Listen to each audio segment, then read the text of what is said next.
Hello, everybody. In this episode, we have another young Indian, part of the Voice of the Young series. Right now, we have with us Devki Natu. Let's listen to her. Over to you, Devki. First of all, hello everyone, and thank you so much, Subodh sir, for having me here. I've followed your Vidped series, and I feel honored to be feature on one today. So I am Devki Natu. My pronouns are she and her. I am originally from Mumbai, India, but currently I am based in Berlin. I am doing my second year of Master of Public Policy from the Hertie School. I also work as a student research assistant at Mercator Research Institute on Global Commons and Climate Change. Before coming to Berlin, I interned with WILAC, Civis, and Forum for Integrated National Security in India. So, my journey started in Girgaon, where I was originally born, which is actually the Marathi heartland of what people might know better as South Bombay. But I've always lived in Badlapur. So I finished my schooling from Badlapur itself. And then I did my 11th and 12th from Vazekilkar College in Mumbai. So I remember that when I was in grade three, I started studying history. And I was really fascinated by the Stone Age and all the concepts that they teach in primary school. And that was also when my father got me an encyclopedia and I learned the word archaeologist. So it kind of matched. And I mean, till I finished 10th grade, I used to think that, okay, I'm gonna become an archaeologist, although I didn't like know the meaning of the term fully. And that feeling more or less continued. But when I joined Kelkar College, at that time, sociology was a mandatory subject in that college. And I have, as a person, I've always been fascinated by the why and how of social phenomena. How do we as people interact with the society and how do institutions shape us in turn? So I found my calling there, actually. And that feeling more or less persisted. But after a point, I had figured that academic sociology is not what I wanted to be in. So, like every other arts or humanities student in India, I think after my 12th, when I joined my degree, I pursued sociology, but I also did a UPSC foundation course in my first year of college. And I really enjoyed the process because, the foundation course for UPSC entails like a lot of reading and you're introduced to a lot of policy problems, etc. But by the time it ended, I had realized that, there's a lot of uncertainty about the result of the exam. And I didn't really want to put my formative years preparing for that with so much uncertainty around. So, but a good thing about that course was that it introduced me to the discipline of public policy.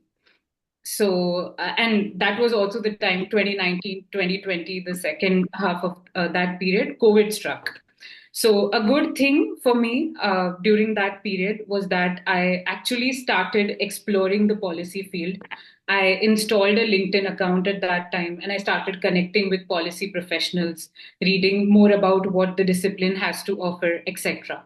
So, my beginning in public policy was the e-policy for young leaders certificate course by the Center for Civil Society, wherein we explored topics surrounding the terracotta approach in environmental policy, as in how to govern the global commons. We also dealt with topics surrounding behavioral economics, how can we better utilize the nudge theory for policy making, etc. And that really gripped me. I realized that this is what I wanted to do going ahead.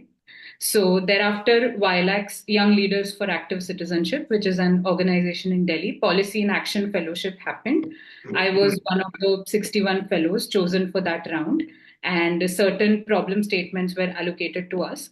So I had the opportunity to work for the then Member of Parliament from Chennai South, and we prepared a policy brief pertaining to gender responsive urban planning in Chennai. So that was also my first comprehensive policy training because as a fellowship, it entailed courses on weekends, like we were taught econometrics, policy analysis, how to better advocate, how to lobby, etc. And we got to apply that knowledge to the live project that we were working on. So That project was pretty interesting. I mean, I personally had the opportunity to interview certain stakeholders from the government and the municipality in Tamil Nadu and Chennai. And after that, I entered my second year of college by that point of time. And I was really figuring out how to go ahead because sociology was not something that I wanted to continue with. And I wanted to go ahead with public policy, but I still hadn't found the area that I wanted to focus on. So then thereafter, I did a voluntary program with this organization called Civic Tech Innovation Foundation, also better known as Civis, which is a civic tech platform that works to enhance the participation of public in the laws that impact them. So they essentially work with the public consultation aspect of policy making. So as a policy leader intern, I had the opportunity to translate the current bills of the government of India so as to simplify the legalese and publish explainers on those bills so as to make them better accessible to the masses.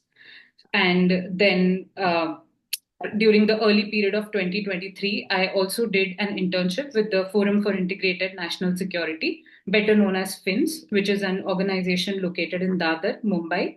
And therein, I had the opportunity to work on a project wherein we explored the past dynamics of the Quad countries, India, Australia, US, and Japan. And based on our research, I had the opportunity to author a report that highlighted the future trajectory of these countries. So, in that sense, I initially got a very multifaceted exposure to public policy making. And in hindsight, that was a very good thing because I did not know what my area of interest actually was. I pushed myself to kind of explore the policy domain and I graduated in early 2022. So I utilized that 1 year to actually do these internships, connect with professionals via LinkedIn, and also attend networking events in Mumbai. That was where I was based in, so as to figure out what is it that I want. And after graduating, I had certain job offers, but it was always clear in my head that the education that I received, my sociology degree, wasn't really going to help me with respect to securing jobs. Because COVID struck, we didn't really have the opportunity to engage in field work or perform quantitative research which would give me transferable skills for the workplace. So during that year I also started exploring policy schools abroad, and I applied to like 3 schools. I actually wanted to go to the UK, but cost effectively I got a very good offer from Hertie School. So here I am currently. And even in Hertie, my trajectory has been quite different, I would say, because in my first semester, I chose courses related to social policy. But there was a course which I did called Employment and Welfare. And that was my prior area of interest because my bachelor's was in that area. And during my bachelor's, I had authored papers on the challenges that interstate migrant workers in India face, or the challenges that women in India face with respect to domestic violence. But in that course, we explored policies related to social protection in the OECD countries. So, although I gained a lot of knowledge from that course, I felt detached from the content in the sense that I could not relate to what was being discussed. So, in my second semester, with respect to the economics course, I had only 2 options to choose from. One was on macroeconomic policy, and the other pertained to economic growth and climate change. So, macroeconomic policy is not what fascinates me. So, by default, I had to go to the course on economic growth and climate change. But again, like this was very unexpected, but I really enjoyed the theories that we discussed or the math problems that we solved with respect to generating evidence for better climate policy making.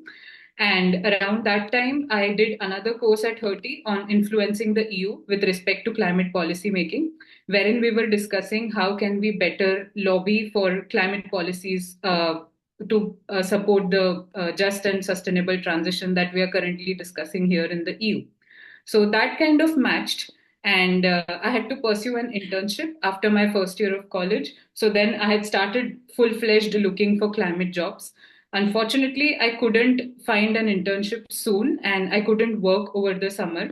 But of course, I was still applying, and I eventually landed my current job with MCC, wherein I work with the Evidence for Climate Solutions team, and we focus on evidence synthesis for scientific policy advice. So, as an individual, as a student research assistant, I assist my team with performing systematic reviews and meta analysis.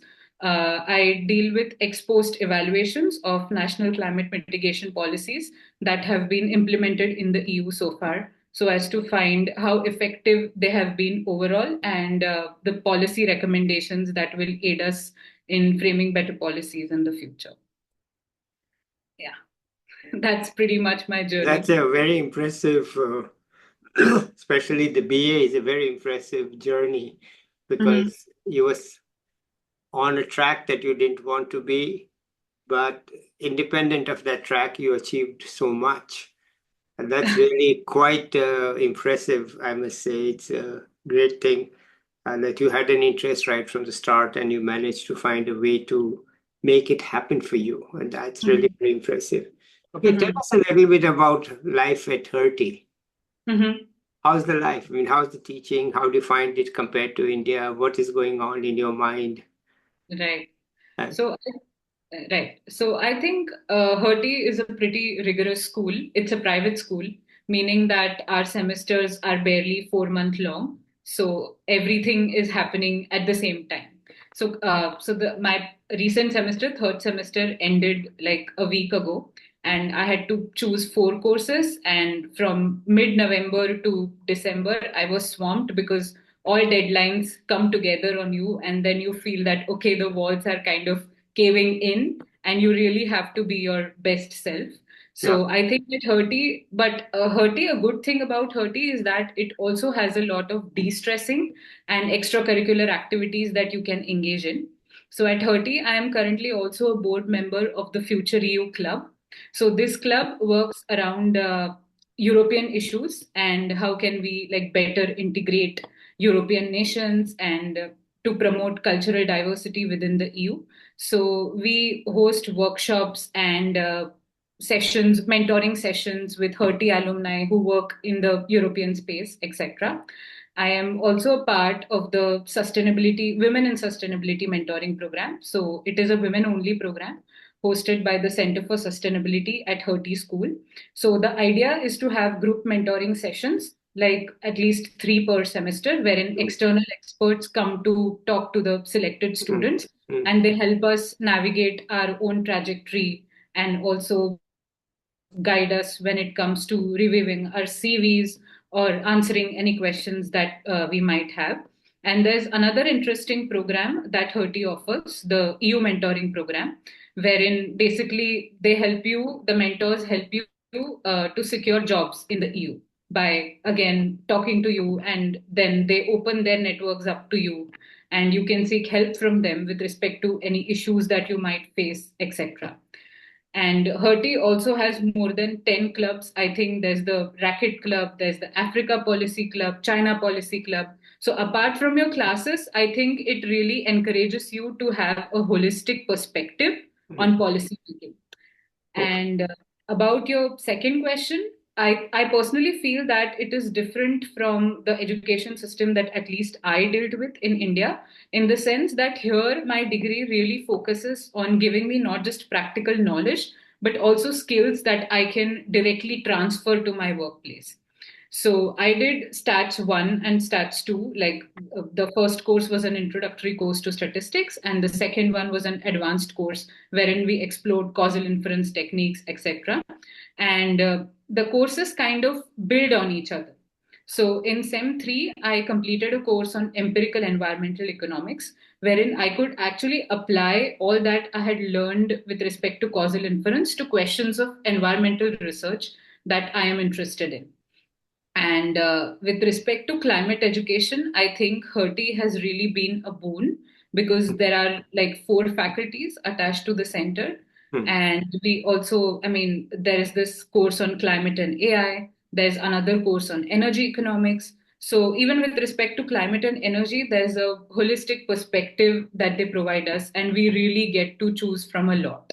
Okay. Whereas in India, in my bachelor's degree, the courses were kind of predefined. So urban sociology, for example, is not really my thing, but I had to do it because I did not have an option. Yeah. So I think the choice factor is something that really appealed to me with respect to education abroad and also at Hertie at Hmm. large. Okay. And how about the fellow students? Well, my cohort is very diverse. I think there were 200 of us who got admitted to the MPP last year. And there's a significant concentration of students from Global South.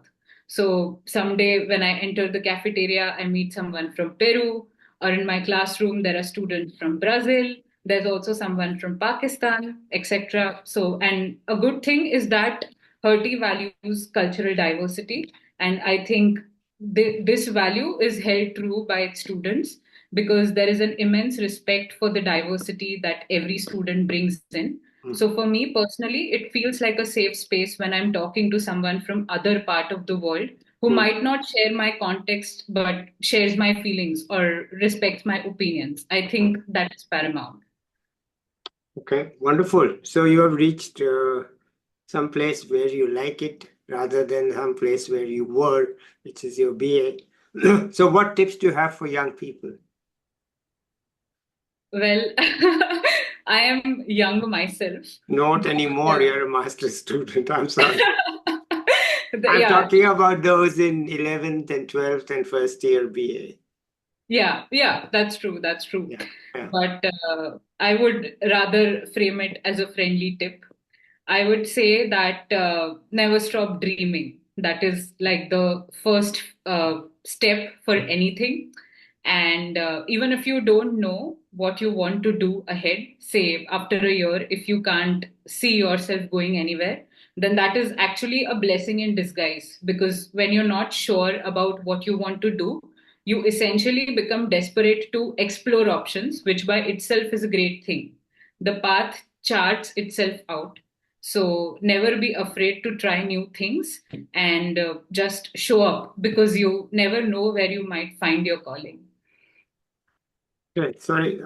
Was it anyone who guided you in all this, or is it just your own choice? Sorry? Is there anybody who guided you through your journey, or basically you decided things on your own? Right. So I am actually privileged to be a part of mentoring programs at my university currently, but that was not always the case because most of my family members come from science and commerce backgrounds. So there wasn't really anyone in my close circle to guide me. But first and foremost, I think LinkedIn was really a boon. Like I would encourage all young people to be on LinkedIn and to explore opportunities for themselves. Hmm. But when it comes to people, I think the organizations that I worked with, Wilac, Civis, and Fins, I met some amazing people working in those organizations who were willing to guide me, who always made sure that they answered my questions. For Hmm. example, I was with Civis I was working with them in July 2024 when I went back home for a brief time, and there Hmm. was someone there who has worked on environmental policy research in the past. She Hmm. doesn't do it anymore, but since I had started developing an interest in climate and environment, I made sure that I talked to her about my ideas or what I wanted to work on for my thesis. Or, I also asked her questions about how does the climate policy making landscape look like in India? Hmm. And she spent a significant amount of time explaining that to me. So I think the organizations that I have been associated with have been really kind. And I consider myself lucky that I met such mentors Hmm. there, Hmm. albeit in an informal setting. Yeah, Hmm. I think your workplace matters. Okay, let's turn to the personal side a bit. I mean, what drives you? What fun? What excitement in your personal life? What's going on? Well, currently, of late, I have just been swamped with the end of the semester. But personally, I mean, if you ask me about Berlin, then I'm really looking forward to finally doing some Christmas market hopping because it's that time of the year when, there are lights outside on the street and you kind of smell hot chocolate and all those typical German sweets. So I'm really excited to take a break Mhm. and just go out with friends. Yeah. And once my Sem 3 starts in February, I think I am again going to be busy with my thesis. So yeah, that's pretty much it. So that's Sem 4, not Sem 3. That's Sem 4. I finished my Sem 3 recently. Right. And then after that, any thoughts? Well, I, as a principal, I don't really think about, say, the next 5 years. I, as a person, like to think about the next 6 months or the next 1 year at max. So, although I am working in an academic research profile right now, and doing a PhD is the plan for, say, 5 years from now, but definitely not immediately because I've never worked full time before this. So I am currently talking to people from different profiles in the climate space. So I still have to figure that out, but I think NGOs is where I would like to work in a quant research profile. So I'm going to start looking for jobs from SEM4 itself in that space. Okay. All right. Anything else you want to add here? No, nothing No, specific that. you're done. Yeah. All right, good. Then let's end it here. I'll be back with another young person or an expert soon. Till then, bye everybody.